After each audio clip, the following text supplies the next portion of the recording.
sejam todos bem-vindos e todas a mais uma edição do Uma Breja com Palavras. Roda a vinheta!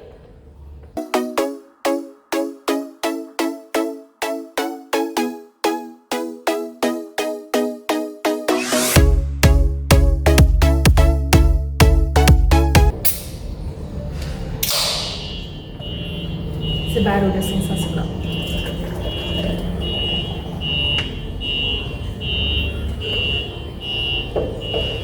E um copo térmico, né? Porque esquenta.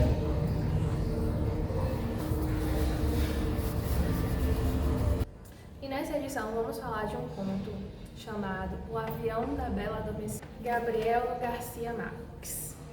Esse é o autor. E esse conto dele está lá no livro 12 Contos Peregrinos. É uma coletânea de contos que ele fez e esse, O Avião da Bela Adormecida, é um dos contos. O conto se passa basicamente, é como se fosse um conto crônica, né? É um assunto ali, é como se fosse uma situação que aconteceu e é inusitada assim, no dia de uma pessoa. Se passa ali, começa no aeroporto de Paris. O personagem principal, que não tem nome, ele não deixa nome, estava numa fila para pegar um voo para Nova York. E assim, na frente dele tinha uma senhora com 11 malas que estava tentando despachar as malas e estava causando um certo burburinho lá na fila do embarque. E ele estava atrás dessa senhora, já de saco cheio dessa história lá do embarque lá das malas dela, que era uma coleção de malas.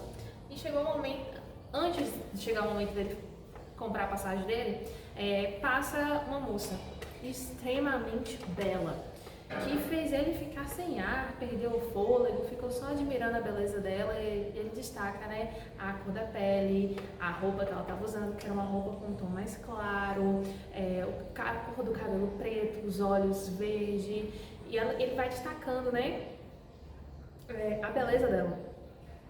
E como tudo aquilo chamou a atenção dele.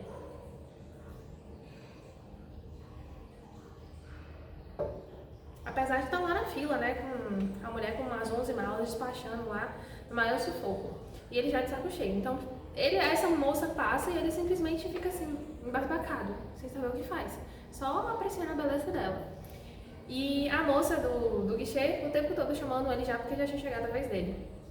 Aí ela começa a fazer as perguntas pra ele, pergunta qual assento ele queria. Aí oferece pra ele o 3, o 4 e o 7. Aí ele vai lá e fala assim, contanto que não seja... Primeiro pergunta se é pra fumante ou não fumante. Ele fala que não fumante e que pouco importava. Que a única coisa que importava era não ficar do lado das 11 malas. Que ele chama a mulher de 11 malas. Ele fala até a descendência lá do país que ela era, agora. Das 11 malas. E ele escolhe a poltrona 4. E a moça do guichê, ela simplesmente dá uma risada e fala que em 15 anos que ela trabalha lá no aeroporto, foi a primeira vez que uma pessoa escolheu a 4 e não a 3 e nem a 7, né? Porque assim, geralmente as pessoas escolhem sempre números ímpares, né? Por toda uma questão lá de quem é supersticioso, né? Prefere optar por números ímpares.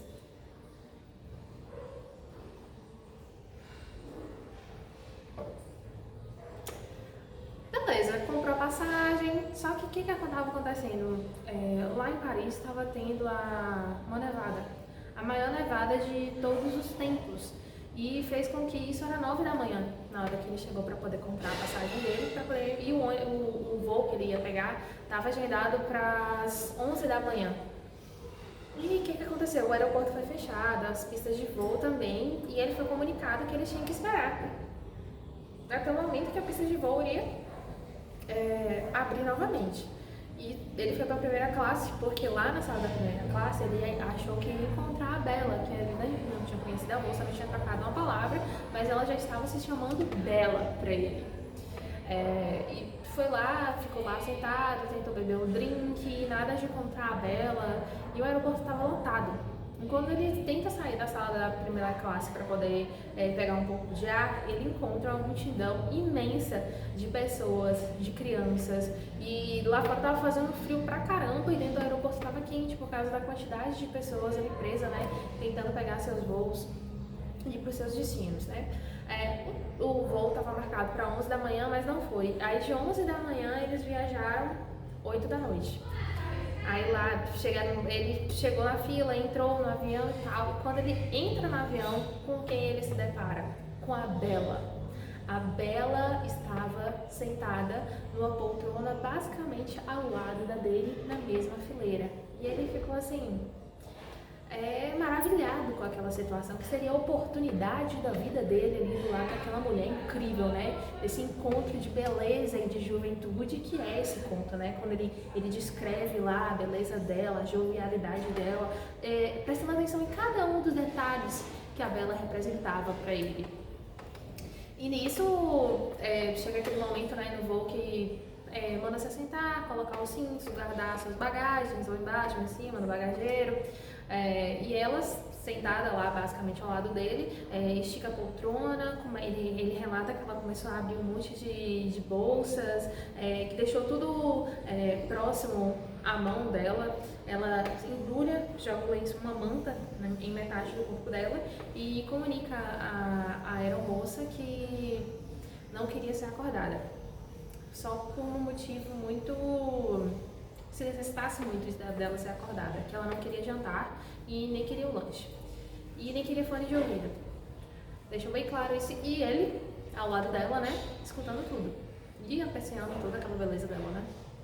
E ele falava que ela tinha uma voz com uma tristeza oriental. Isso é como ele define. Aí ela simplesmente toma os comprimidos e deita, né? Coloca a máscara de dormir, estica a poltrona e vai tirar seu sono de Bella, né? Não é à toa que é o avião da Bella Adormecida, porque ela dorme basicamente o voo inteiro. E nesse momento, né, ele janta, ele tenta até o momento dele pegar 2 taças de champanhe para poder oferecer uma para ela, só que ela lá dormindo no belo sono dela, nem aí para ele.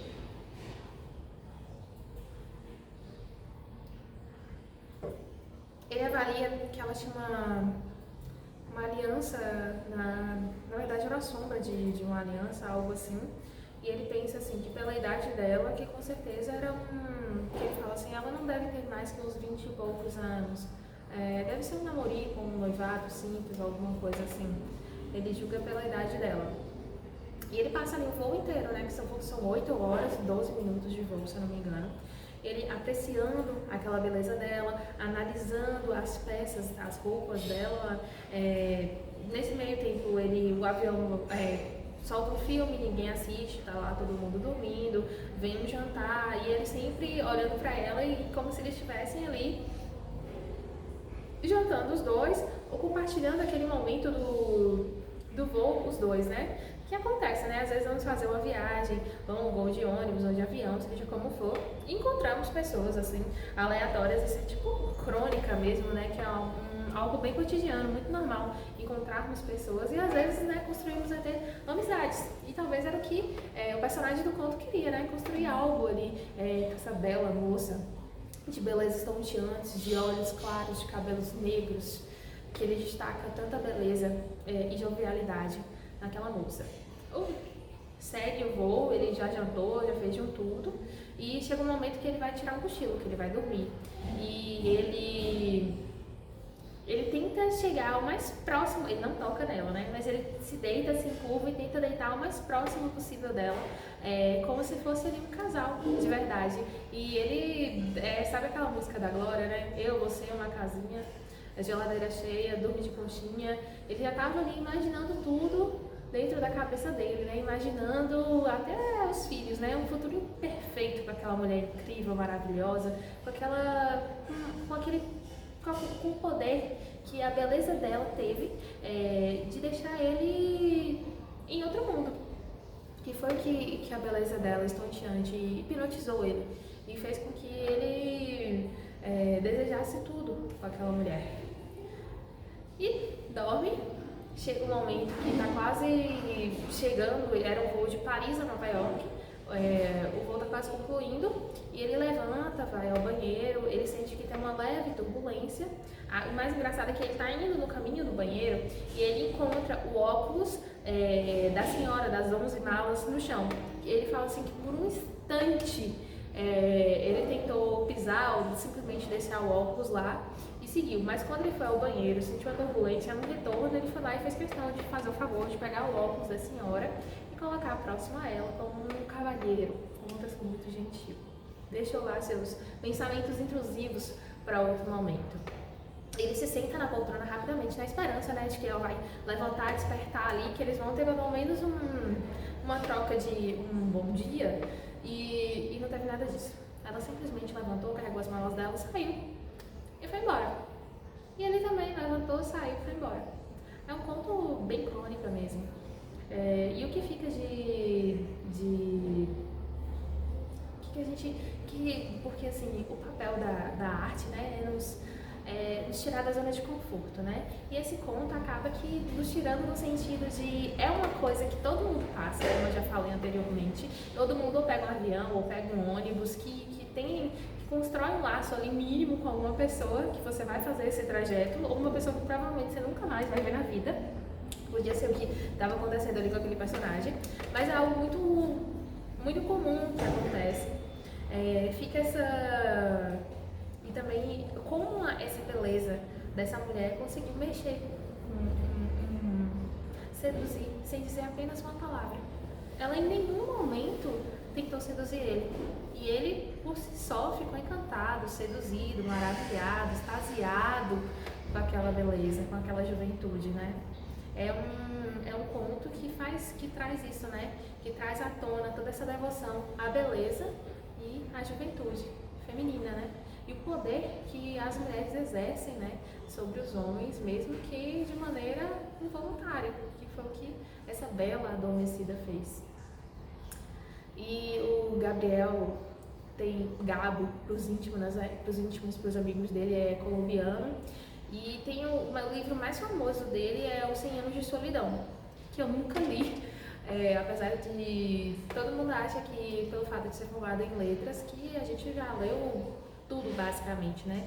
Mas não é nem muita coisa para ler ainda. Eu digo tudo na questão dos clássicos, né? E o 100 Anos de Solidão é um dos livros mais famosos do Gabriel, que teve um amigo meu, na época que eu estava na faculdade, um amigo meu leu e ele falava o tempo todo de uma personagem chamada Remédios, a Bela. E me recordou, né, de quando eu li o conto, eu falei assim, me fez um gancho, né, porque assim, mais uma vez ele traz à tona a questão dessa beleza feminina que fica em destaque. E Remédios é uma grande personagem lá dentro do 100 Anos de Solidão. Eu não li, pretendo ler, mas mais uma vez ele traz essa questão desse destaque, né, dessa beleza feminina.